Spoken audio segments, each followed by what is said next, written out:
Si Roman Melnik ay isang construction worker na talagang tutok sa kanyang trabaho, at ginugugol ang halos lahat ng kanyang oras doon dahil ang kanyang asawa at anak na babae ay nasa New York. Pumunta siya upang mag-report sa kanyang boss tungkol sa trabahong ahead of schedule at nagsimulang gumawa ng higit pang mga plano, ngunit hinimok siya ng kanyang boss na umuwi na, upang maghanda para sa pagdating ng kanyang asawa at buntis na anak na babae. Pinaalam ni Roman na nakahanda na ang lahat para sa kanilang pagdating, ngunit iginiit ng kanyang amo na maaga siyang umalis sa trabaho, at huwag na siyang pumasok sa susunod na araw dahil magiging lolo na siya.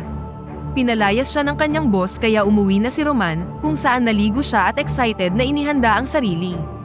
Kalaunan, dumating siya sa airport na may dalang mga bulaklak, ngunit napansin niyang delayed ang flight ng kanyang pamilya. Pumunta siya sa counter para sa karagdagang impormasyon tungkol sa flight, ngunit tila kinakabahan ang empleyado na magpaliwanag. Hinila siya ng isang babae sa isang tabi at dinala siya sa isang back office, ngunit hindi pa rin nila ipinaliwanag kung ano ang nangyayari at iniwan siya doon upang maghintay. Nalilito si Roman ngunit hindi siya masyadong nag-alala tungkol dito.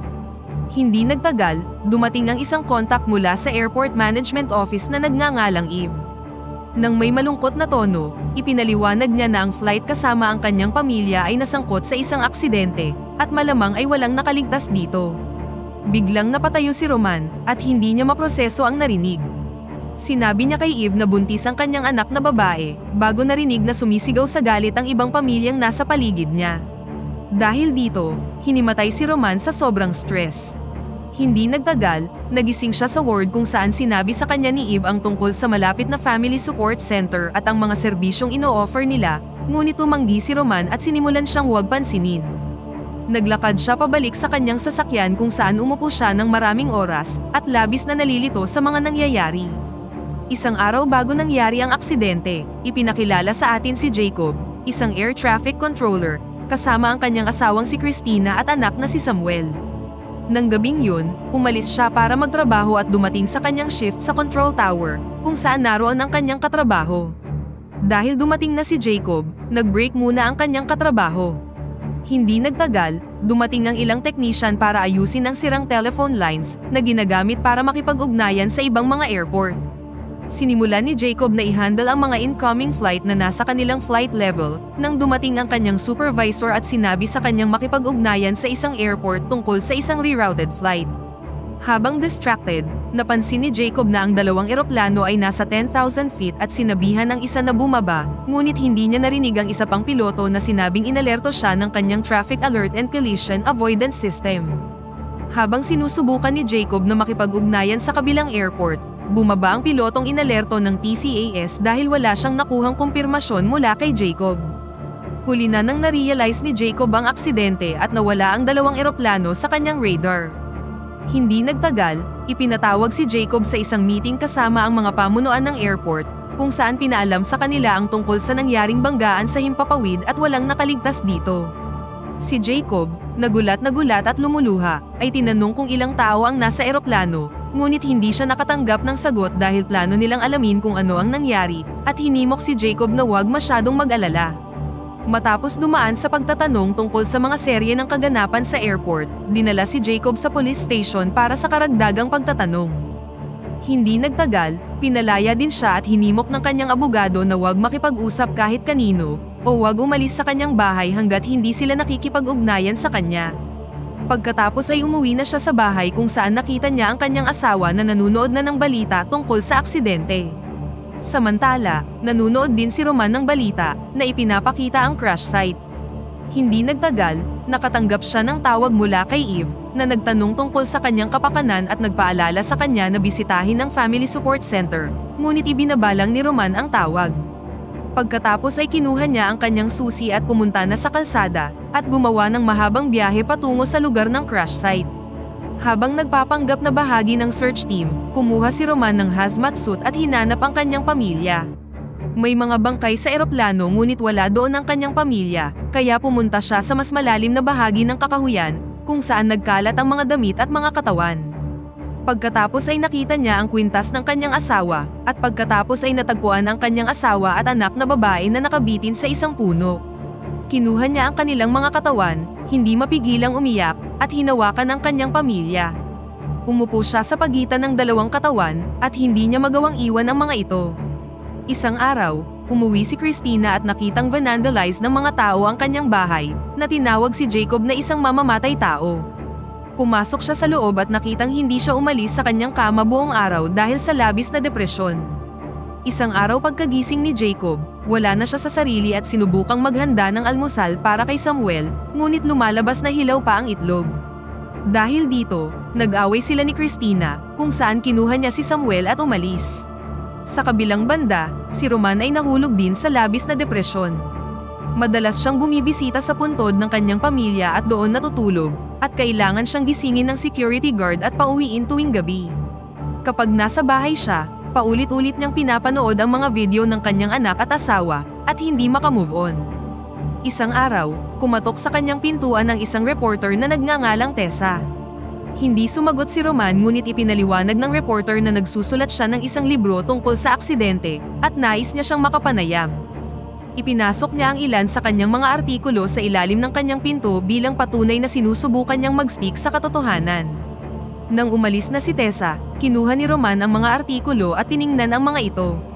Nang gabing yun, dumating ang boss ni Roman na may dalang pagkain para sa kanya dahil alam niyang hindi pa siya kumakain. Tinanong ng boss kung kumusta na siya, at nalamang si Roman ay lubhang nahihirapan dahil hindi niya matapos-tapos ang anumang bagay sa paligid niya, at nararamdaman pa rin ang pagnanais na gumugol ng maraming oras sa kanyang pamilya. Naiintindihan siya ng kanyang boss at sinabihan si Ramon na maglaan ng oras hanggat kailangan niya para malampasan ito.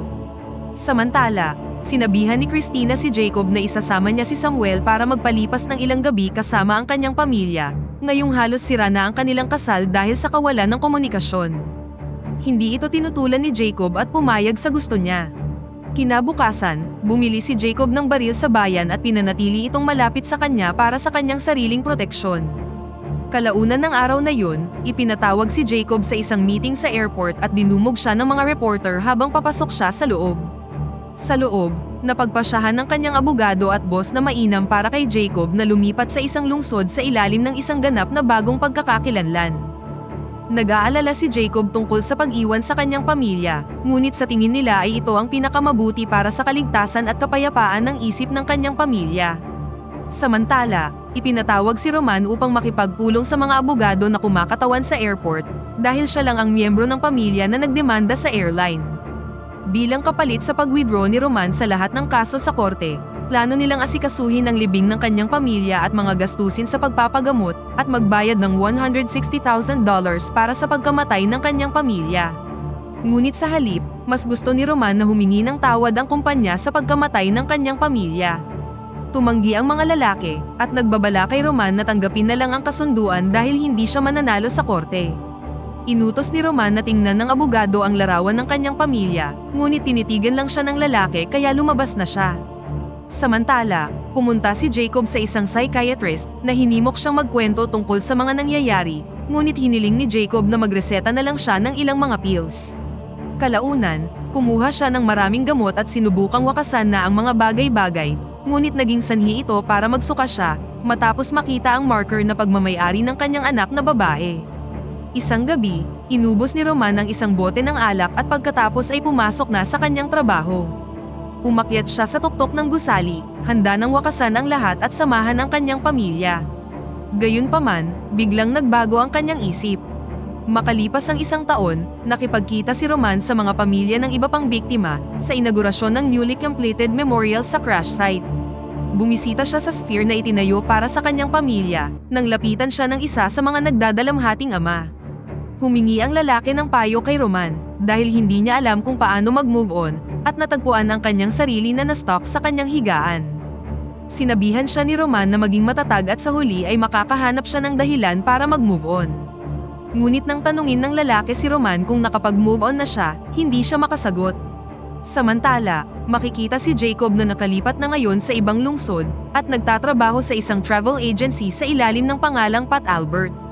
Lumipat na rin si Roman sa ibang bayan at ginugol ang kanyang mga oras sa pagkakarpentero. Gayunpaman, isang gabi, biglang nagbago ang mga bagay-bagay. Pumunta si Roman upang makipagkita kay Tessa at humingi ng tulong sa kanya sa pag-track kay Jacob. Kalaunan, nakipag-ugnayan si Tessa kay Jacob at nagtanong sa kanya kung gusto niyang magdagdag ng pahayag sa kanyang aklat dahil tumanggi siya noon. Ipinaliwanag ni Jacob na iniisip niya ang mga pamilya sa lahat ng oras at gusto niya lang na mawala na ang sakit. Dagdag pa dito, sinabi niya kay Tessa na hindi siya masamang tao. Kinabukasan, nakatanggap si Roman ng tawag mula kay Tessa at ang dalawa ay nagkita sa loob ng isang diner. Nag-aatubili si Tessa na ibigay ang address ni Jacob kay Roman dahil nag-aalala siya tungkol sa kung ano ang maaari niyang gawin. Tiniyak ni Roman na gusto niya lang tingnan si Jacob sa mata habang humihingi siya ng tawad sa pagkawala ng kanyang pamilya. Nang marinig ito, ibinigay na ni Tessa ang peking pangalan at address ni Jacob. Umupo si Roman ng mag-isa sa kanyang sasakyan bago gumawa ng mahabang paglalakbay upang makita si Jacob. Samantala, nasa bahay si Jacob at naghahanda ng hapunan nang biglang may nagring sa kanyang doorbell. Inalis niya ang baril sa kanyang drawer bago binuksan ang pinto para lang makita ang kanyang asawa at ang kanyang anak na naroon upang dalawin siya. Natutuwa si Christina na makita si Jacob at binanggit na mas maayos na siya ngayon. Pagkatapos kumain, nag-usap ang dalawa habang umiinom ng alak. Habang nag-uusap, ipinagtapat ni Jacob na malungkot siya minsan sa kanyang bagong tahanan. Iminungkahi ni Jacob na lumipat na sina Christina at Samuel sa kanya, ngunit sa tingin ni Christina ay dapat nilang dahan-dahanin ang mga bagay-bagay. Pagkatapos ay nag-cuddle ang dalawa at naghanda na para matulog. Kinaumagahan, dumating si Roman sa apartment building at umakyat sa apartment ni Jacob. Sa sandaling yun, nagising si Christina at pumunta sa banyo nang marinig niyang nagring ang doorbell. Natutulog pa si Jacob kaya pumunta siya sa harap ng pinto, ngunit wala siyang nakitang tao doon. Samantala, kumuha si Roman ng silid sa isang kalapit na motel at dinalaw siya ng mga alaala ng kanyang pamilya. Sa sumunod na gabi, lumabas siya para gawin ang isang bagay. Samantala, nakikipaglaro si Jacob sa kanyang pamilya. Nasa kusina siya nang marinig ang pagring ng doorbell, nagtungo sa harapan at nag-aatubiling binuksan ang pintuan. Sa sandaling yun, nakaharap niya si Roman na nagpakita sa kanya ng larawan ng kanyang pamilya. Sinisisi siya ni Roman sa kanilang pagkamatay at iniutos na humingi siya ng tawad. Gayunpaman, itinulak ni Jacob ang larawan at nagbantang tatawag siya ng pulis. Si Roman, na nilamon na ngayon ng galit, ay biglang sinaksak si Jacob sa tiyan at leeg.